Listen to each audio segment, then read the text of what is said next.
Monsieur? Monsieur is going out with me and my friends, whether he likes it or not. Has that kid gone home yet?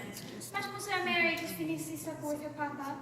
Madame, Monsieur is so anxious that you say goodnight to her. Listen, that kid doesn't want to bid me Betty bye any more than I do. He's been trying for 2 years to cram us down each other's throats. Just let her go into her mama.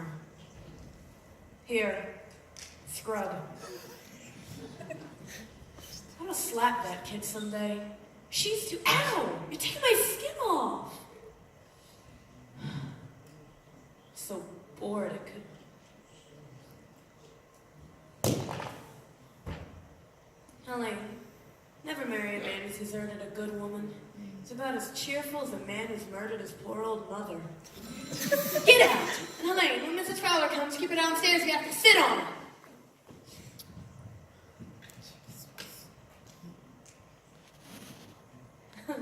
Hello, darling. Yes, I'm in the tub.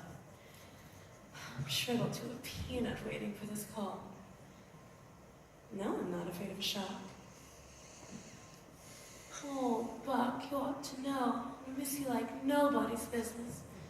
I can't tell you what it did to me locking the door in my little apartment.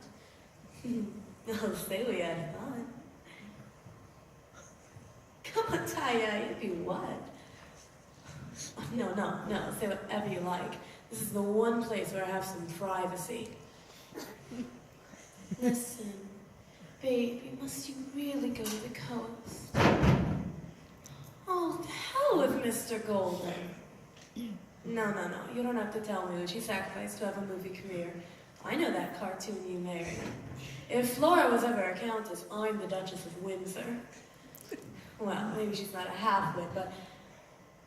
Listen, call me back in 2 minutes. I've had a small interruption. Who told you to come in here? Daddy, good night. Don't go, darling. Hand me the mirror.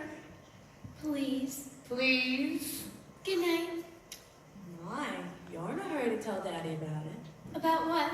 My talk on the telephone. I don't understand grown-ups on the telephone. They all sound silly. Good night. Good night, who?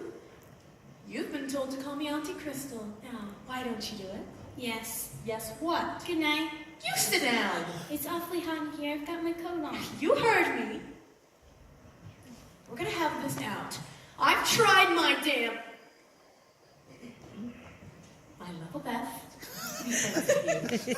But you refuse to cooperate. What? Cooperate. Cooperate. Answer my question. You don't like me. Why? Well, good night, Kristen. I said... Why? Listen, Mother told me I wasn't to be rude to you. For the last time, young lady, you give me one reason why you don't like me. I never said I didn't like you. But you don't like me. No, but I never said that. So, I've been very polite considering you're something awful. Wait till your father hears about this. Listen, Daddy doesn't think you're so wonderful anymore. Did he tell you that? No, he pretends you're all right. But he's just ashamed to have Mother know what a silly mean wife he's got. And we don't tell her what we think because you made her cry enough. So I'm not going to cooperate, ever. Get out! And another thing, I think this bathroom is perfectly ridiculous. Good night, Crystal.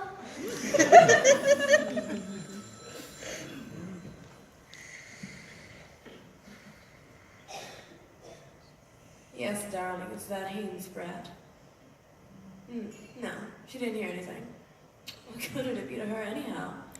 You're leaving in the morning, and Lord knows you've been discreet. What?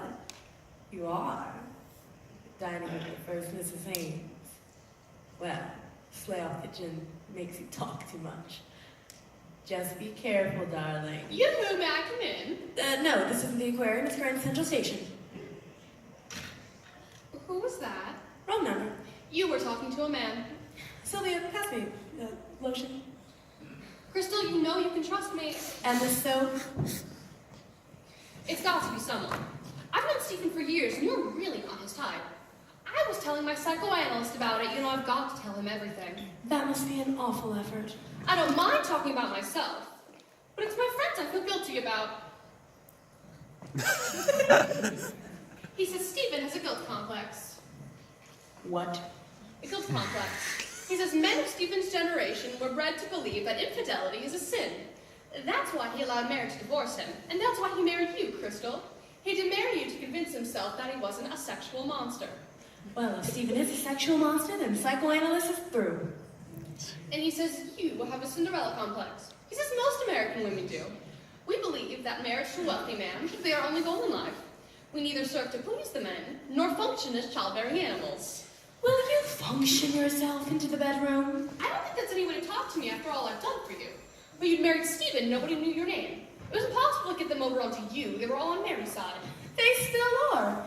They never miss a chance to tell me what a great noble woman Mary has become since she left Stephen. My dear, she's miserable. Why, she hardly sees the soul. She's having a dinner party tonight. Edith told me. She's going. And Flora. Flora. Flora.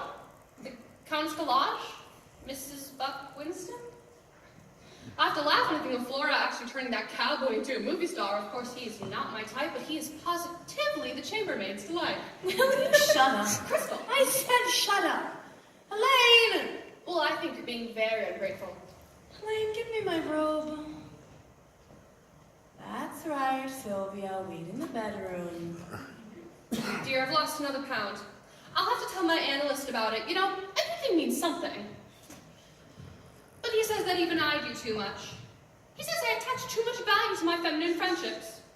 He says I have something called a Damon and Pythias complex. Crystal, I thought you didn't touch up your hair. Oh, darling, I wouldn't use this. You smell it on every tart in New York. Which reminds me, if you do have an affair, Crystal, for heaven's sake, be discreet about it. Remember what Howard did to me, the skunk. Ma, you're putting on weight. The men are so mercenary. They think they own you body and soul just because they pay the bills. I tried this cream, brought out pimples. You know, if you were smart, Crystal, you'd have a baby. That's the only real hold a woman has on a man.